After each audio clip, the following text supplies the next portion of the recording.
দিয়ে আওয়ামী লীগকে ট্যাকেল করা যাবে না, আওয়ামী লীগকে বিচারের আওতায় আনতে হবে দলগত হিসেবে বলা কিছু না। আজকে আমার সাক্ষ্য দেওয়া এবং জেরা আনুষ্ঠানিকভাবে শেষ হয়েছে এবং আমি আদালতের কাছে আসলে ন্যায় বিচার প্রত্যাশা করেছি এবং যারা আসামি তাদের যাতে কঠোর শাস্তি প্রদান করা হয় এবং এটা অবশ্যই এটা মানবতা বিরোধী অপরাধ হয়েছে।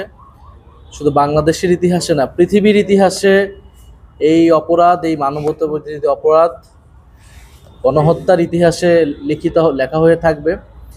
এবং এই মামলায় এখন পর্যন্ত এটা ব্যক্তি হিসেবে শেখ হাসিনাকে আসামি করে এই মামলা চলমান আছে বা বিচারটা হয়তো আসবে, কিন্তু আমি মনে করি যে এটা শুধু ব্যক্তির সংগঠিত অপরাধ নয়, বরং এটা রাজনৈতিক অপরাধ। ফলে দল হিসেবে আওয়ামী লীগকে বিচারের আওতায় আনা উচিত। ট্রাইব্যুনালের শেষ সুযোগ আছে, আমরা ট্রাইব্যুনালের কাছে আবেদন জানাবো। ট্রাইব্যুনালের কাছে এখন যথেষ্ট তথ্য প্রমাণ এসেছে এবং শেখ হাসিনা যেহেতু দলীয় প্রধান এবং রাজনৈতিকভাবে ক্ষমতা নিরঙ্কুশ করতে, ক্ষমতায় টিকে থাকতে জনগণের বিরুদ্ধে গিয়ে তাকে জনগণকে হত্যার সিদ্ধান্ত তিনি নিয়েছিলেন, জনগণ প্রতিরোধ করে তাকে উৎখাত করেছে। ফলে এটা আওয়ামী লীগের সংগঠিত অপরাধ রাজনৈতিকভাবে। আওয়ামী লীগকে দল হিসেবে বিচারের আওতায় দ্রুত সময়ের মধ্যে আনা উচিত। একটা প্রশ্ন আপনি কোর্ট বলেছেন, আপনি জেরার সময় বলে এসেছিল, উনি বলছিলেন যে আসলে 5 আগস্টের আগে যে সরকার 4 আগস্ট আপনার ডক্টর ইউনূসের সাথে কথা বলেছেন এবং 5 আগস্ট সেখানে চলে গেছে, এগুলো নিয়ে আপনাদের কিছু মতবিরোধ হচ্ছিল। মানে আপনি কি বলতে চাচ্ছিলেন, আপনি কি উত্তর দিয়েছেন? চলে গেছেন, পালিয়েছেন কিনা? করি যে যখন বলছিল যে আপনি যখন গুম হলেন, আপনার পার্সোনাল গুম করার কারণে 5 আগস্টের পরে মামলা করেন না কেন, তখন আপনি বলেছিলেন যে এটি শুধুমাত্র ব্যক্তি নারীদের বিরুদ্ধে হওয়া অপরাধ না, এটা সমগ্র জাতির ক্ষেত্রেই মানবতা বিরোধী অপরাধ।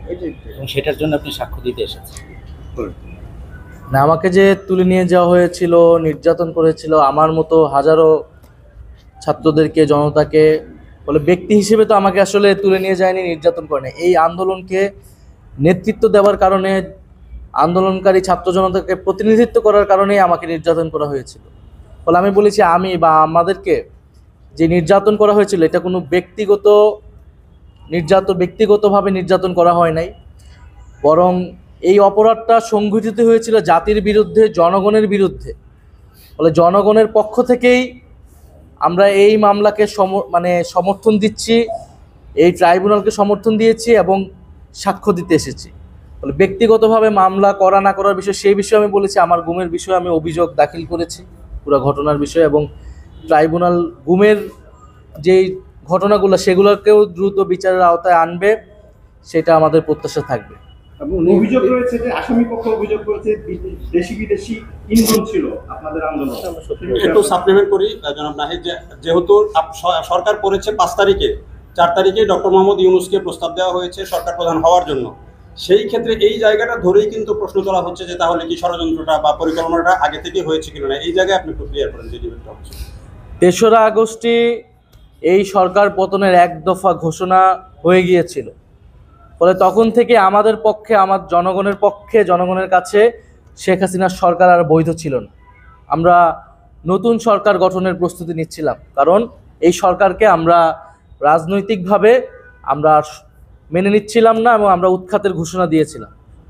ফলে যেই সরকার সেই সময়ে জনগণের বিরুদ্ধে অবস্থান নিয়েছে, নির্বিচারে গুলি চালিয়েছে এবং 16 বছর ধরে ভোটাধিকার হরণ করে, নাগরিক অধিকার হরণ করে ক্ষমতায় ছিল, শান্তিপূর্ণ জুলাই আগস্টের আন্দোলনে গুলি চালিয়েছে, হত্যাযজ্ঞ চালিয়েছে, তার বিরুদ্ধে 1 দফা ঘোষণা করাটা, তাকে উৎখাত করার প্রস্তুতি নেওয়াটা বৈধ। এখানে কোনো ষড়যন্ত্রের কিছু নাই, এটা জনগণের পক্ষ থেকে বৈধ ছিল। জনগণের অভ্যুত্থান হিসেবেই জুলাই আগস্ট অভ্যুত্থান সংগঠিত হয়েছিল।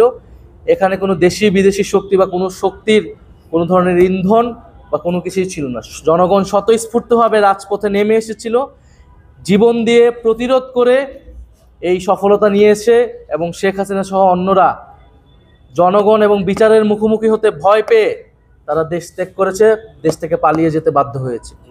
আপনি যখন বিচারের আওতায় আনার কথা বলছেন আওয়ামী লীগকে, আমরা তার আগে দেখেছি যে আপনাদের জুলাই যোদ্ধা যারা ভূমিকা ছিল, এনসিপি অফিসের সামনেও কিন্তু আওয়ামী লীগের মিছিল ছিল। মানে আওয়ামী লীগকে নতুন করে আবার থ্রেট হচ্ছে। আওয়ামী লীগকে অবশ্যই দলগতভাবে বিচারের আওতায় আনতে হবে, বিচারের মধ্য দিয়েই আওয়ামী লীগের ফয়সালা করতে হবে। এটা আমরা বারবারই বলেছি। আওয়ামী লীগের এখন যে রাজনৈতিক কার্যক্রম অস্থায়ীভাবে নিষিদ্ধ করা হয়েছে, এটা কোনো স্থায়ী সমাধান না। আওয়ামী লীগকে বিচারের আওতায় এনেই তাকে যদি আমরা নিষিদ্ধ করতে পারি, এবং শুধু আওয়ামী লীগ নয়, আওয়ামী লীগের সাথে যারা ফ্যাসিবাদের দোসর ছিল তাদের সবাইকে আসলে বিচারের আওতায় এনে এর রাজনৈতিক এবং আইনগতভাবে এর সমাধান করতে তার মানে কি বলতে চাচ্ছেন এক্সিকিউটিভ অর্ডারে যে আওয়ামী লীগকে নিষিদ্ধ কার্যক্রম নিষিদ্ধ করা হয়েছে এটা সঠিক সিদ্ধান্ত ছিল না? এটা আমি বলেছি সঠিক সিদ্ধান্ত নয়, এটা আমি বলছি এটা অস্থায়ী। এটা দিয়ে আওয়ামী লীগকে ট্যাকেল করা যাবে না। আওয়ামী লীগকে বিচারের আওতায় আনতে হবে দলগত হিসেবে। Thank you. সাক্ষীর ভিতরে একটু কনফাইন্ড থাকেন, আজকে যদি সাক্ষী হিসেবে আপনাকে রায়ের দিন আসার